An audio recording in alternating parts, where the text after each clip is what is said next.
New Scourge rising. More dangerous than ever. Whatever happened to the Scourge? Wasn't there always supposed to be a Lich King, all this lore behind the Helm of Domination controlling the Scourge and everything else, and there is no Helm of Domination. So where the hell is the Scourge? Who's leading them? What's going on? Let's see if Doran, the teller of many, many truths, has to say about the Scourge. You know that the Scourge is still active. Not only is it active, but it was confirmed that they fully control Icecrown, and the Fleshworks are still constantly creating and building up new undead. All the engines are up to speed. Bulwer told us that there must always be a Lich King, but this is the first time in history where they're left to their own devices. There is no Lich King. We were told that the local warlords are vying for power and a new leader is on the rise. In the last item, we are going to revamp and almost certainly enlarge Northrend, and it will be a decade by then. Awesome. That the Scourge has I mean, we already know, it's been confirmed by Blizzard at BlizzCon that we are going back to Northrend in the Last Titan. So yes, revisiting the Scourge and everything like that, I'm sure will be part of the lore as we go there. The thing about the Scourge, and everyone was left behind, you got like your Kel'Thazads and stuff, right? Like they have some mind to them, right? They can think, they can make decisions, do things. Otherwise, a lot of the Scourge has always been described as a mindless Scourge. Now we know the same thing has been said about the undead and stuff, but they're obviously not mindless, and we realized that as time passed. And the Alliance thought they were mindless for the most part. But the Scourge, the actual Scourge, like the mindless ghouls that run around, can they actually lead themselves or do anything without a leader? I don't know, and I don't know who this new leader is. Maybe he's going to reveal it. Maybe I'm talking too much. Maybe I should play the video. Festering and empowering themselves with no Lich King. Oh my god, another... The most interesting thing, though, is that the Titans are returning, and based on everything we know, it is allow that the Icecrown Citadel was built on top of a Titan prison. Kel'Thuzad was recently hinted to still potentially exist, and Denetrius was left on a cliffhanger. I was joking about Kel'Thuzad. He seriously... How many times we got to kill this guy? How many times do we have to kill Kel'Thuzad? And we know he and his Dreadlords this guy won't die. Creators of the Lich King and the Scourge. So, what is going on with the Scourge? Who is going to be the new leader? And what will Scourge 2.0 look like? So, as the Lich King took control over the Scourge, you can take control over the legendary champion Alice the Wanderer completely free in the new raid update by simply logging in. It's Raid Shadowlands with my link below. There it is. I will be covering these new champions on my new channel, Doran's Arena. Doran's Arena. Adventure is upon us with 5 brand new legendaries from your favorite childhood stories, like the Queen of Hearts that you can fight in a new event, the Cheshire Cat, the Mad Hatter that you can fuse, and Alice. What is this? Get completely free. This isn't Raid Shadowlands. For 7 days. Time is of the essence, though, as the event is, of course, time limited. You're just starting out. I got awesome guides for you on my second channel, Doran's Arena, that I just opened, that I would really appreciate if you could check out. As together with these free champions that I wish I got when I started, and my bonus links, oh, it is Raid Shadowlands. Mistakes you might make. You can advance much quicker from garbage game to dungeons to clan hey, I mean, arena, and you'll get into getting Raid Shadowlands as an advertiser, doesn't that mean you've made it? They have so much damn money. I'll take some of that. Let me throw an ad for Raid. So click my link in the description or scan the QR code, and you will get insane bonuses, a legendary hero, scan the code for free only with my link. You'll get Talgar on sign up, you'll get Uga on level 15, so click my link in the description or scan the QR code, and also check out my channel, Doran's Arena. The Scourge is one of the original villain factions, going back all the way to Warcraft 3, and really one of the best villains we've had so far. Much of the Scarlets, for example, they had ups and downs, villain. But mostly downs since Wrath. Back in Wrath, the Scourge was a superpower. Then after the defeat of Arthas, Bulwer took over, and despite the brain gone, the Scourge was still insanely powerful and nearly impossible to defeat, so someone needed to keep them in check, but they were mostly contained to just Northrend with a few outposts. However, then Shadowlands came. The crown was broken and the Scourge was taken over by the Shadowlands, and he launched attacks on us with it. This significantly weakened it, but unbeknownst to many, it didn't actually destroy it. We had gotten updates to the status of the Scourge post-Shadowlands, and it is still a massive threat. And guess what? At the end of this Worlds Saga, we are going to this Northrend, and they had quite a bit of time to regenerate. The unfortunate... by the way, maybe the Scourge becomes relevant in the fact that they help us. Who knows? But if you remember, like, part of Arthas' whole thing when he was the Lich King was he wanted to create a world that was completely an undeath, united in undeath, basically, to fight the coming threats. Now, was he talking about the Burning Legion? Probably. Well, could he have been talking about the Titans? Maybe he saw something that we didn't see yet? Maybe. He wasn't a good guy by any means.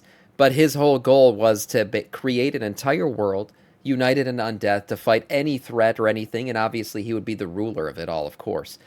So maybe his final vision for the Scourge will come true, and they'll actually help us fight off the final big threat that is the Titans. The fact or is the that Void. the Shadowlands really messed up the entire storyline about this, and the Scourge essentially all turned them into puppets of Zobal and just copy-paste them on Draxus, and it took... And to be fair, that's not completely true about Shadowlands either. Shadowlands lore is complete shit, but the one thing that it did give Arthas in that he wasn't really able to be controlled by the Jailer. The Jailer did create the Helm of Domination and the Frostmourne and shit, where he had them created, right?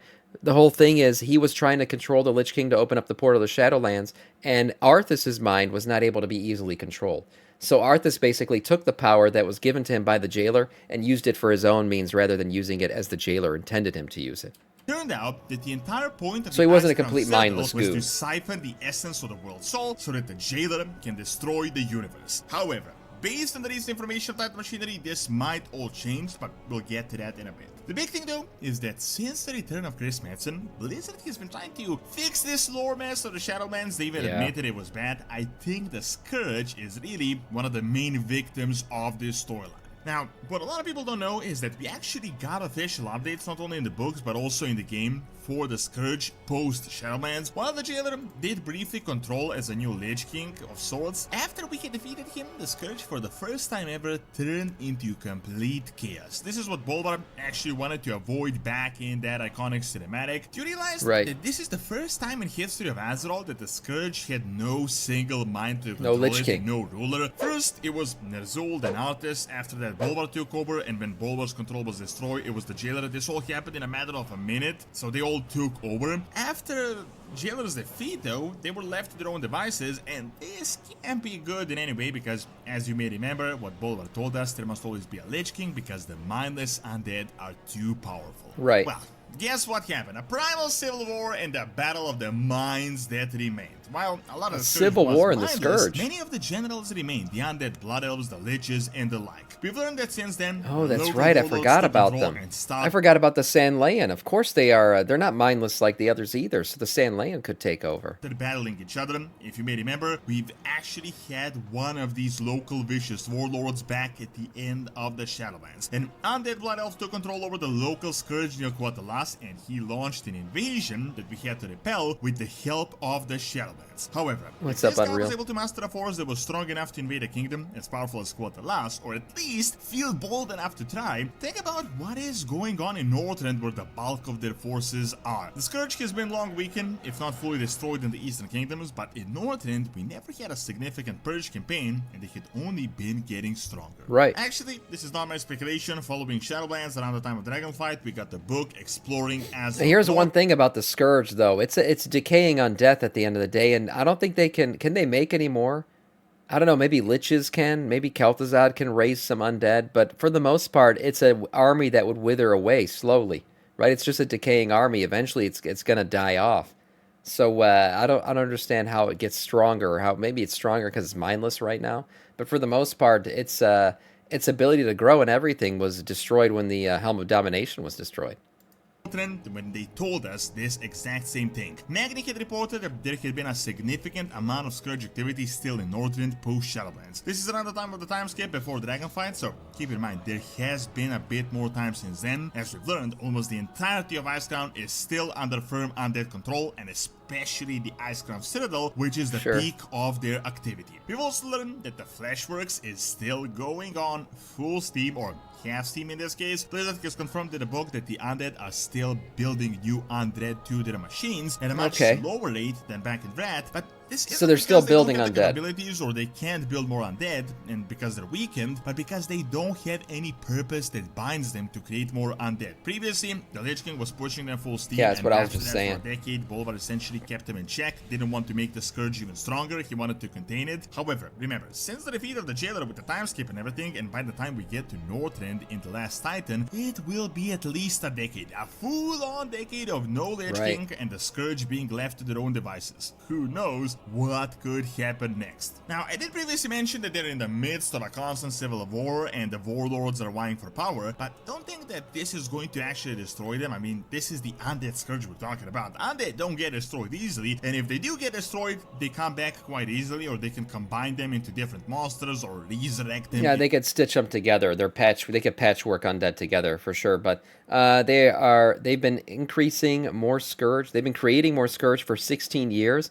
Yeah, but at a slower rate, right? They're not being raised as easily as they were with the Lich King, where with the Lich King, I mean, you could go in, annihilate an entire village, and then Arthas would put his sword up in the air and raise everybody in the village as undead again. So that kind of stuff doesn't happen anymore. Now, really, it's some necromantic magic maybe in the background from people like Kel'Thuzad and stuff, or other liches, and that's the only way they can really raise anybody from undead or from death anymore, which is a much slower process, or patchworking, any dead that have been killed together to, raise them back again. But all in all, I highly doubt the Scourge has been growing that quickly. Certainly not as much as they were when there was a Lich King.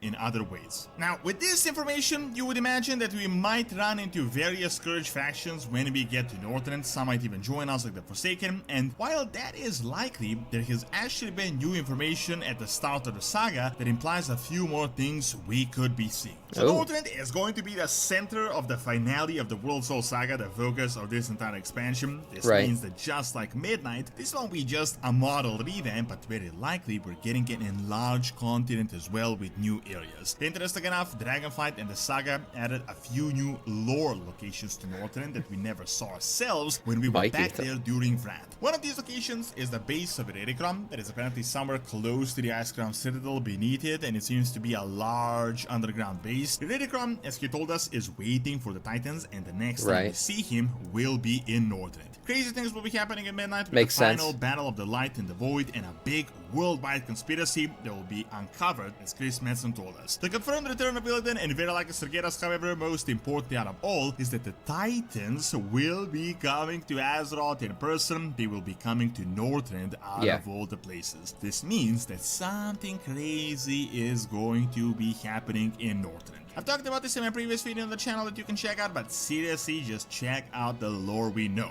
Apparently, the jailer instructed Arthas to build a Forge of Souls, whose hidden purpose was to extract the World Soul, as we had seen at the end of Shadowlands in that cinematic. It's almost impossible that Arthas managed to reach that deep down, as we are actually now getting to the Chamber of Azeroth in Khazakar. It's much deeper than the Icecrown Citadel, so it's very likely that the Icecrown Citadel was built on top of Titan machinery, on top of a Titan prison. Maybe, but here's the thing. We all know now with the Thragar and all this stuff that the deeper you go into the planet, the stronger Azeroth can influence you, right? And we know that Azeroth right now is building up armies, essentially. She's gathering the Earthen and the other denizens of Azeroth and all these different factions and stuff to fight against the coming war that will be with the Titans and the Void even. So we know that. We've been saying this for a while. Azeroth's recruiting us, along with others. Could Azeroth have influenced any of the undead, maybe that went deep enough into this forge when they were building things? Right, this is a Titan facility, but it had to be kind of constructed vertically from inside the ground up to create that whole soul forge thing that the jailer was trying to use. Maybe she influenced some of the undead. Maybe Azeroth's recruiting some of the undead. Who knows? The Scourge, I mean, like I said before, they're mindless. But maybe she can influence them in a way. Maybe we'll see some kind of like Azerothian Scourge or something. Worldwide conspiracy that Blizzard announced, which is almost certainly the Titan prison Azeroth is in. It's no longer even speculation that Azeroth is in prison. A lot of maybes there. No, a part of the mechanism is in Khazakar. It is known as the World Core, and Azeroth herself tried to resist this chamber as the Titans built it. However, Northrend is really the main Titan area, very likely the center of this mechanism that we will uncover. And check this out, the core area is under the Icecrown Citadel. This means we will have to deal with the Scourge to be able to even reach it. Right. Now, here come a few really interesting scenarios on what could be happening. While Blizzard could get the Titans themselves to delete the Scourge with the move of a finger, I don't think they want to do that for the nostalgia reasons, so it's likely that the Scourge are going to get new leaders. One of the possibilities is that Kel'Thuzad may be returning. I know it sounds crazy, That's but crazy, he was man. killed back in Shadowlands for good, but this guy has been killed for good a dozen times before. We've killed him like 50 times, and we killed him in the Death Realm. If he comes back, that's ridiculous. I actually don't hope that they go this route. In the War Within, we got I think we've seen enough of Kel'Thuzad questline just a few months back, where he created an alternate version of himself in a pocket dimension that seems sentient, so there is True. a possibility that We he did could see him break there. free, as after all, Kel'Thuzad was literally the leader of the Scourge until Arthas took control, and then he was his second in command. The other possibility, the more likely one, is the famous theory that I've been talking about for a few years at this point, and this is that the Natris is going to come and take over. Oh, Remember yeah. Shatterlands? Good It old ended sire. on a giant cliffhanger of what is to come. Right, I could imagine the Dreadlords returning and using the Scourge as a weapon. That's a possibility. The Dreadlords in general, where the hell are they? They got to show up at some point in the World Soul Saga. They're so important. They play every single side of the coin. They're back there doing things. We know that Pepe's in the Plunderstorm event, and he's a Dreadlord. Also, Galliwix likely played with the Dreadlords at some point, and he's going to be the end boss in 11.1. So I could see the Dreadlords finally, starting to trickle back into relevancy here as we finish out with the War Within and continue on through the rest of the World Soul Saga. The Lich King should return. Crazy is coming to North. I wish. The Natris was playing like 5 different sides, and most of those 200 IQ things people ascribe to the Jailer is actually the real work of the Natris. The Natris created the Natrizim that did everything from corrupting Sargeras to creating the Lich King. The Natris is the true creator of the Lich King and not Zoral. In fact, the Natris is really the true leader of the Scourge. Shadowlands ended by him getting freed from the Blade and is currently missing in action on some part of a plan, and this is a guy that has been plotting for thousands and thousands of years. It also ended with him making fun of the Jailer, saying he could have chosen another way. It's almost certain he knew the Jailer would lose and that he would come back. Another big practical argument is that people love the Natris as he was one of the bright sides of the mess. That was the best thing to come out of Shadowlands. It is entirely possible that the Natris could swoop in with his Dreadlords into Northrend and take control of the Scourge of the Icecrown Citadel. Previously, this would be a crazy proposition. I mean, why would a villain of his caliber, of his cosmological caliber, come down to Northrend to take care of some half-destroyed undead horde? Like, what is the ultimate plan? To take over with the undead Scourge? However, it's not the undead horde. There is something everyone wants here. We know the Titans are coming here, Iridicron is here. It's likely that Azeroth's real prison is in Northrend, and the Forge of Souls, or at least the entrance to it, and potentially into the Titan facilities. The Natris could use the Scourge as his entry point to deter and delay us until he can start doing his thing. It could actually be a big part of the Last Titan, because why else would they leave the Natris on that cliffhanger? However, as I said, the big practical reason is that the Scourge is super iconic and most people want to see them. This is the first thing you think about when you think about Northrend. They have been slowly building them up and giving us hints that they're building on. Yeah, they're building them up for a reason. They're going to become relevant. We actually have no idea what can arise now that no one is actually leading them. We know for a fact that most of our forces, the Horde and the Alliance, had left Northrend, so they could be getting much more powerful as far as we know, and there is still time until the Last Titan. So the Scourge is definitely going to cause more trouble. We might discover an undead horde unlike any we had ever seen, especially if Kel'Thuzad or the Natris Kel'Thuzad. Thank you for watching. Check Could out be my videos cool. out there being an actual ethereal by clicking on the screen, and check out my new raid channel by clicking on the screen as well. See you next time. I could imagine the Scourge like fully taking over Northrend, because in the lore right now we have kind of abandoned Northrend for the most part. Like, we've really left it to just kind of wither away and do whatever it's going to do. Could you imagine going back to the Northrend? We land in Howling Fjord and there's just Scourge all over the village, and we gotta just hack and slash our way through it and clear them out to finally establish a settlement again in Northrend. That would kind of be cool. Or like a pre-patch event again where the Scourge starts taking over. Scourge invasions all over Azeroth. That could be fun. Whether or not the Scourge actually becomes hyper-relevant again, we're not sure yet, but we do know that Northrend is certainly going to be central to the story of The Last Titan and finishing off the World Soul Saga as a whole. So all of this could happen. Nice video from Doran, the Teller of Truths.